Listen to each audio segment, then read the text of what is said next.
হে খোদা দয়া। বিসমিল্লাহির রহমানির রহিম। সবাইকে স্বাগতম। আজ আমরা কথা বলবো সূরা বাকারার 15 নম্বর আয়াত নিয়ে, যেখানে আল্লাহ তাআলা মুনাফিকদের সম্পর্কে চাঞ্চল্যকর একটি সতর্কবার্তা দিয়েছেন।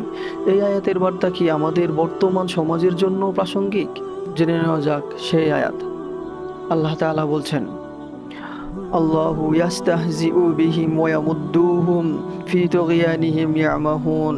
আল্লাহ তাআলা তাদের সাথে উপহাস করেন এবং তাদেরকে তাদের সীমালঙ্ঘনে বাড়িয়ে দেন, ফলে তারা বিভ্রান্ত অবস্থায় ঘুরে বেড়ায়। সূরা বাকারা আয়াত 15। এই আয়াতের আধুনিক ব্যাখ্যা। 1. আল্লাহর উপহাস কি?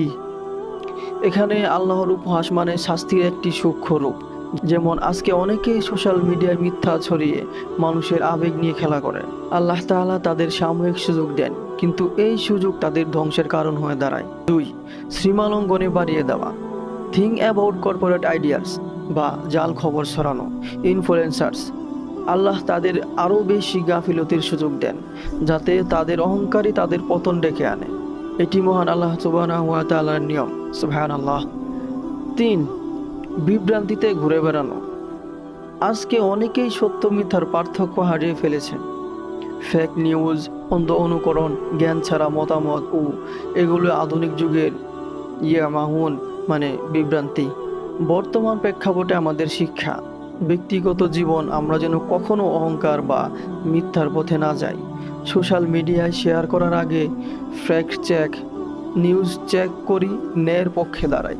সমাজের জন্য যারা দক্ষতার দম্ভে ন্যায় বিচারকে উপহাস করে, তাদের শেষ পরিণতি ধ্বংস। ইতিহাস এর সাক্ষী। এই আয়াত আমাদেরকে সতর্ক করে মহান আল্লাহ তাআলার বিধান চিরন্তন। আজকের বিশ্বেও যারা সত্যকে মিথ্যা বলে, তারা নিজের পায়ে নিজেই কুড়াল মারছে। সতর্ক হন, সত্যের পথে থাকুন।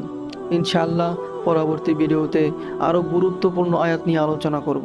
ভিডিওটি ভালো লাগলে লাইক, কমেন্ট, শেয়ার করতে ভুলবেন না। জাযাকুমুল্লাহু খাইরান। আসসালামু আলাইকুম ওয়া রাহমাতুল্লাহ।